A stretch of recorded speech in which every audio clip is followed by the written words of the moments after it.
আসসালামু আলাইকুম, welcome to brothers auto service. আশা করি সবাই ভালো আছেন। আজকে আপনাদেরকে দেখাবো RAV4 2020 মডেলের মিটারের ডিসপ্লে টাইমটা যেভাবে সেট করবেন ওইটাই আজকে দেখাবো।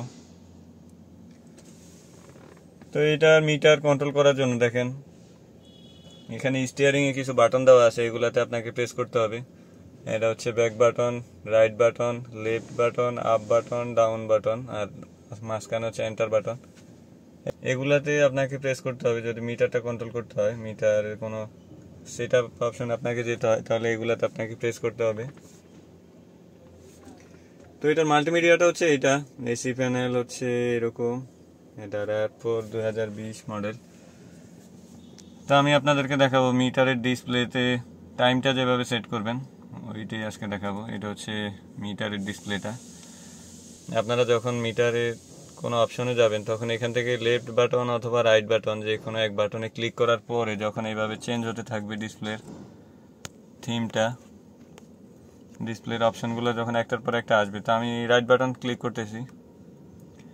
এটা এখন জাপানিজ ভাষায়, ল্যাঙ্গুয়েজটা জাপানিজ ভাষায় আছে। আপনি সর্বপ্রথম যেটা করবেন সেটা হচ্ছে ল্যাঙ্গুয়েজটা জাপানিজ থেকে ইংলিশে কনভার্ট করে নেবেন। তো এখান থেকে রাইট বাটনে ক্লিক করার পরে দেখেন ইংলিশ করার আগ মুহূর্তে আমি আপনাদেরকে দেখাচ্ছি, সবগুলোই জাপানিজ ভাষায়, কিছুই আসলে বোঝা যাচ্ছে না। আপনি রাইট বাটন ক্লিক করার পরে একটার পর একটা যখন আসবে তখন একেবারে গাড়ির মতো যে আইকনটা আছে এটার পরে হচ্ছে সেটআপ, এই সেটআপ অপশানে আসবেন। সেটআপ অপশানে আসার পরে একেবারে নিচের দিকে যাবেন। নিচের দিকে যাওয়ার পরে গাড়ির মতো যে আইকনটা দেখছেন এইটাতে ক্লিক করবেন। এটাতে ক্লিক করলে হবে না, এখানে গাড়ির মতো আইকনটা আসার পরে আপনি স্টিয়ারিংয়ে যে বাটনগুলো আছে এখানে হচ্ছে এন্টার বাটনে হোল্ড করে ধরে রাখবেন, তারপরে এটা চলে আসবে। হোল্ড করে ধরার পরে দেখেন চলে আসছে। একেবারে উপরেরটাই হচ্ছে ল্যাঙ্গুয়েজ, এটাতে ক্লিক করবেন। এটাতে ক্লিক করার পরে দ্বিতীয়টা ইংলিশ, এটাতে দিবেন। ইংলিশ দেওয়ার পরে টোটাল ল্যাঙ্গুয়েজটা চেঞ্জ হয়ে যাবে। তো ইংলিশ করার পরে আমি আপনাদেরকে এবার দেখাচ্ছি, এখন যে মেসেজগুলো আপনাকে দেখাচ্ছে এগুলো সবই ইংলিশে দেখাবে। তো এবার আপনাদেরকে দেখাবো টাইমটা যেভাবে সেট করবেন। এইভাবে একটার পর একটা যখন আসবে তখন আবার সেটআপ অপশানে যাবেন।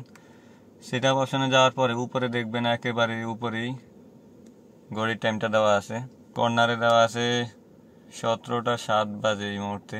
তা আপনি এটাতে যেভাবে সেট করবেন, সেটআপ অপশানে আসার পরে একেবারে উপরেই দেখেন এই যে একেবারে উপরে এই ক্লকটা দেখাচ্ছে। তো এটাতে হোল্ড করে ধরে রাখবেন, হোল্ড করে ধরে ছেড়ে দিবেন, তারপর চলে আসবে। তো এখান থেকে আপনি যেটা সেট করবেন সেটা হচ্ছে ঘন্টা, এটা হচ্ছে মিনিট। প্রথমে আপনি 24টা থেকে 12টা নিয়ে আসবেন। এবার আপনি টাইমটা সেট করবেন। এখন আপনি যেটা করবেন সেটা হচ্ছে এখন বাজে 10:50, আমি সেট করতেছি। এখান থেকে আপনি মিনিটের সংখ্যাটা আপনি ইনক্রিজ করবেন। 10:51 বাজে এই মুহূর্তে।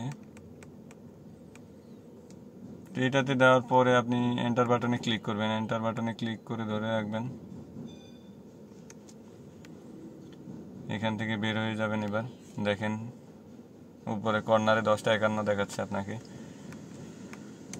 তো এইভাবে আপনারা RAV4 2020 মডেলের টাইমটা সেট করতে পারবেন, তাছাড়া মিটারের ল্যাঙ্গুয়েজটা চেঞ্জ করতে পারবেন। তো ভিউয়ার্স, আজ এই পর্যন্তই। পরবর্তীতে অন্য কোনো ভিডিওতে দেখা হবে। সে পর্যন্ত সবাই ভালো থাকবেন। আসসালামু আলাইকুম।